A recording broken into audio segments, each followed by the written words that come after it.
Good morning. In 12th class biology, today we have to study the female reproductive system. An outline structure of the female reproductive system we have studied yesterday. Today we have to focus on the external genitalia, external female reproductive genitalia, in which we can see the figure. In the 45 page number of your NCERT book, it has been given that there are many organs, many structures are associated with the female reproductive system. This is the vagina, this is the cervix area, this is the uterine cavity, this cervical canal, this vaginal canal, this way of the vagina.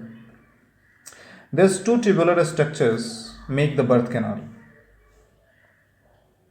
This cervical canal and this vaginal canal make birth canal through which the fetus is ejected. This is the uterus, an inverted PL structure. The outer wall is called perimetrium. The middle wall is called myometrium, or the inner wall is called endometrium. The perimetrium is made up of the squamous epithelial tissue. It is very tough wall and protects the inner wall. Myometrium is made up of smooth muscle cells and it is contractile in nature. It contract, relax and cause the ejection of the fetus. And this is the inner endometrium and inner endometrial lining. Inner endometrial lining is glandular in nature and is involved in the menstrual cycle or the cyclical changes which happens in the female reproductive system. You have to know that this is urinary bladder and this urinary bladder is opening through the urethra. This urinary bladder is opening through the urethra and this is pubic symphysis which plays the role of synovial joint,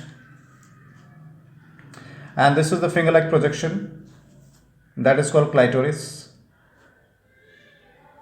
This is anus and this is vagina, vaginal orifice. You have to know that the pubic symphysis is the fleshy folds of tissue on which is covered by skin and the pubic hairs. Below this, the fleshy folds of tissues is found, that is called labia majora. And labia majora covers the vaginal opening. Between the vaginal opening and labia majora, the paired fleshy fold of tissue is found, that is called labia minora. This vaginal opening is covered by a thick membranous structure that is called hymen. Generally, it is discussed that the presence or absence of hymen is the identification of any being, any body who has used sexual intercourse previously before marital status. But during sports, in badminton players, in tennis players, in horse riding, in the use of vaginal tampon, means to stop the menstrual flow, whatever the equipments are used, whatever the cotton cloths are used, whatever the rayon cloths are used, rayon equipments are used, when it is kept inside the vaginal opening, it soaks the menstrual flow and gets swollen, due to which this hymen can torn. So, the presence or absence of hymen is not the reliable indicator of any person who has used sexual intercourse previously. We know that mammary gland is the identification of any mammal. Mammary gland is the gland which is filled with the milk and which is used to feed the infant by the mothers. The mammary gland in the human body is made up of paired structure that is called breast. In one breast, we know that this mammary gland is made up of glandular tissues and variable amount of fat. This glandular tissue is divided into 15 to 20 mammary lobes. These mammary lobes are made up of the cluster of tissues, cluster of cells, which are called alveoli. Alveoli stores milk, it secretes milk, and the lumen or cavity, which is created by the cluster of alveolar sac, alveoles, in which the milk is stored. And now from the alveoli, the milk is coming through the tubular structure. You can see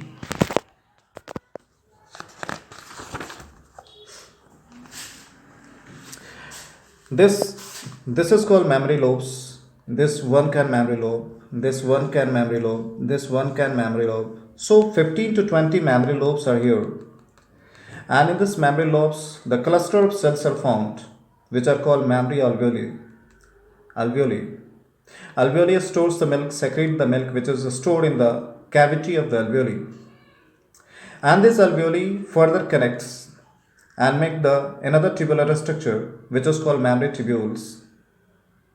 Mammary tubules further connect with each other, make the mammary duct. Mammary duct further connects, make the mammary ampulla. You can see this is the mammary ampulla. And mammary ampulla is opening in the nipple, in the outside mammary gland or breast, through the duct that is called lactiferous duct. And this lactiferous duct